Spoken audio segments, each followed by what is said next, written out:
going on YouTube? Training Life here. One more time, guys. Guys and girls and girls and girls. Yeah. Ain't no real aesthetics to this one. You know, these are some things that I determine when it's time for me to move around and leave a company. Now this will go as a company driver, but I'm talking about the lease operators or people who lease on the companies. It's mainly what this video geared toward, you know. So if you a lease operator, I'm talking to you guys. And you know I'm gonna say it. And yeah. Couple points I'll make on this video. What makes me determine when it's time for me to leave a company and move around when the ship is going down. Because one thing you don't want to do is go down with the burning ship. It ain't personal, it's business. Because at the end of the day, you are a business. One determining factor is if the company switch up work, the work you was doing, it cost you less fuel to do, the loads wasn't as heavy. It's a lot of factors that factors into it, but I'm gonna make it as simple as possible for this video.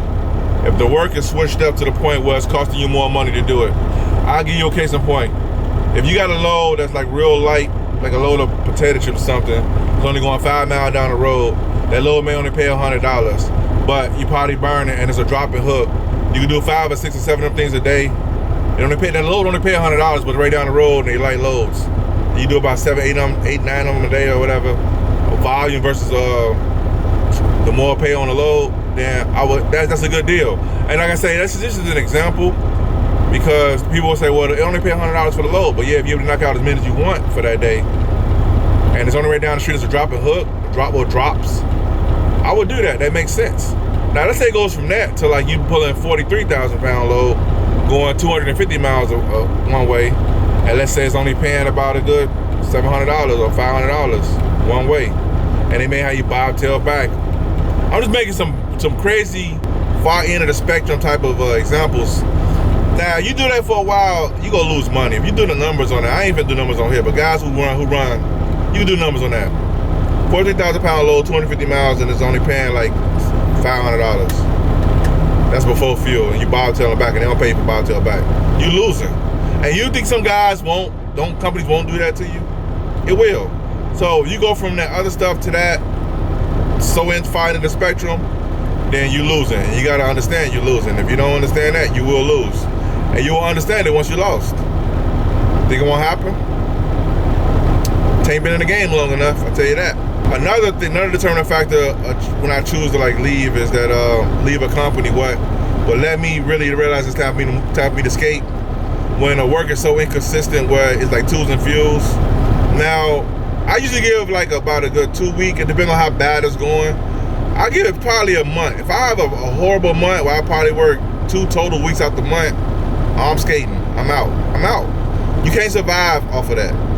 Now in some cases, depends on how your money and your life is set up, you probably could survive off of that because you got other things going on, and that's enough to cover the maintenance of the truck and small little costs here and there.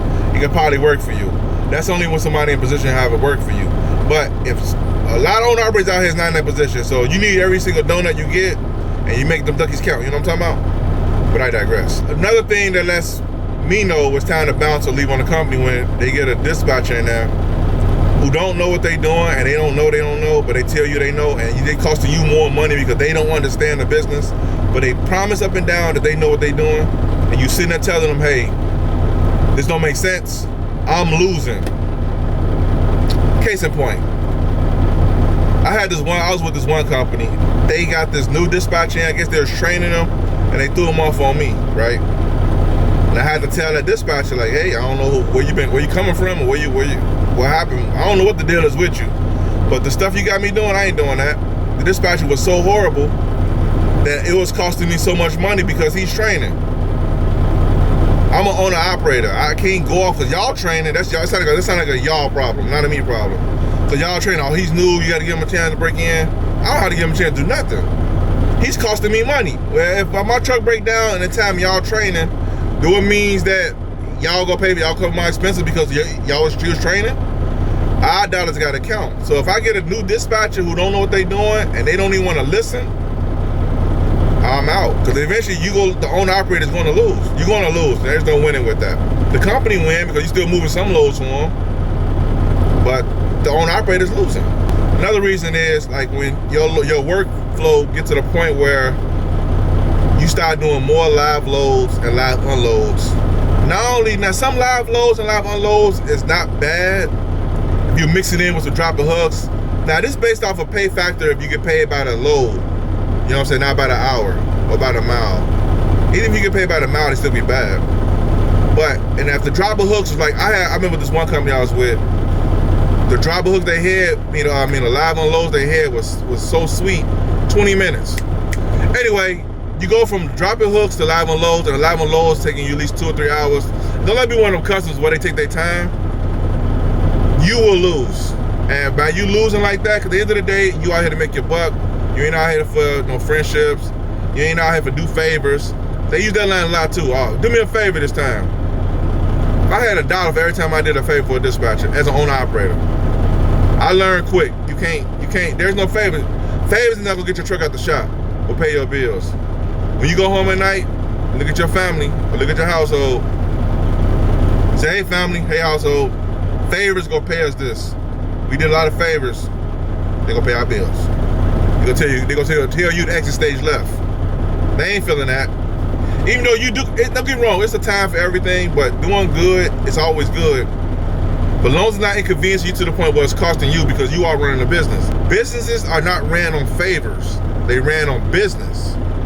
Now, as long as the favor you want done is like congruent with the work you got going on, you ain't go out the way, drive 100 miles over here to check something out for a dispatcher, and your loads is over here. No, you losing. They're not paying you for that. You losing. There's no. Anyway, I digress. Another thing too, the guys, and I'm gonna make this the last point in this video, why what determined me leaving the company, or time me to bounce, time for us to part ways, is when the communication is so bad that you don't know if you're coming or going. If you get a dispatch for the next day, right? They usually tell you, email you, send it to your Qualcomm, send it to your workflow, whatever, however they give it to you, you get it, right?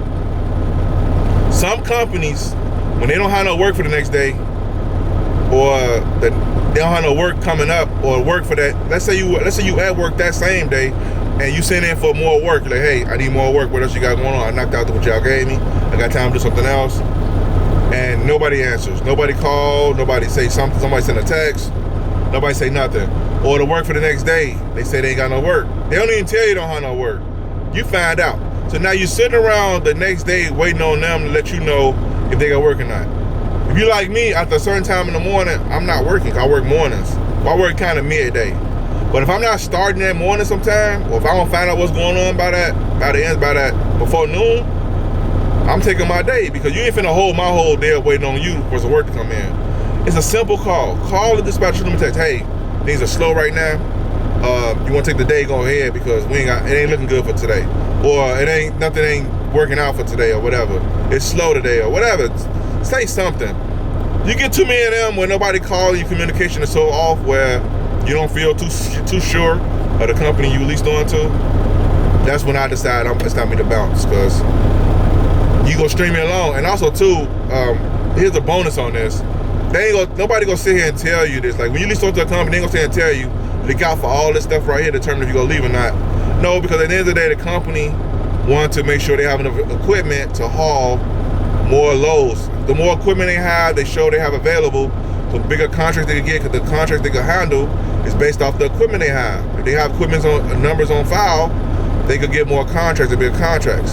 So they're not gonna, most companies will say and tell you that, hey, you know what, we slow right now.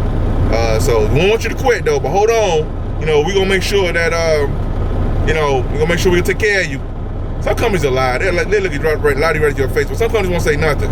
They just gonna try to string you along as far as they could until you realize the gig is up, or if I need to part ways. At the end of the day, when all this is going on, it's not like right now in the video I'm sitting there telling you guys this is what I will do to determine.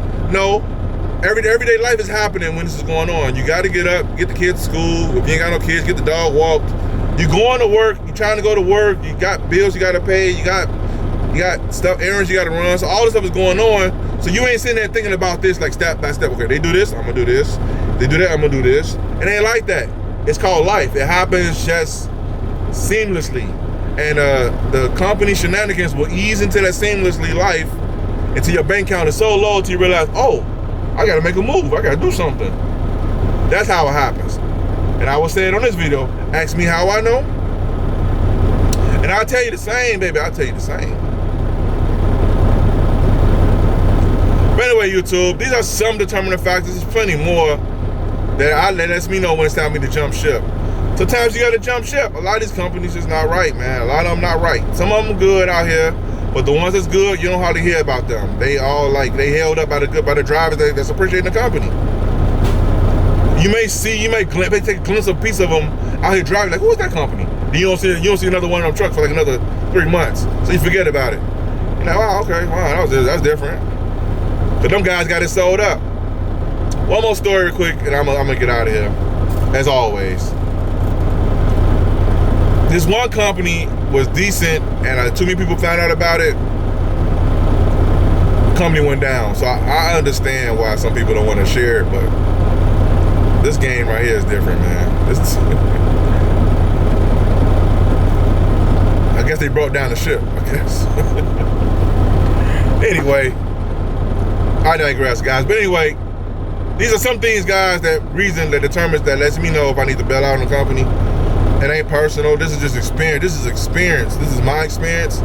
And nobody can take it from me. God dog it. I digress. Alright, YouTube. Hope this video was helpful. Give you a little understanding what's going on here. I'll see you guys in the video. Peace.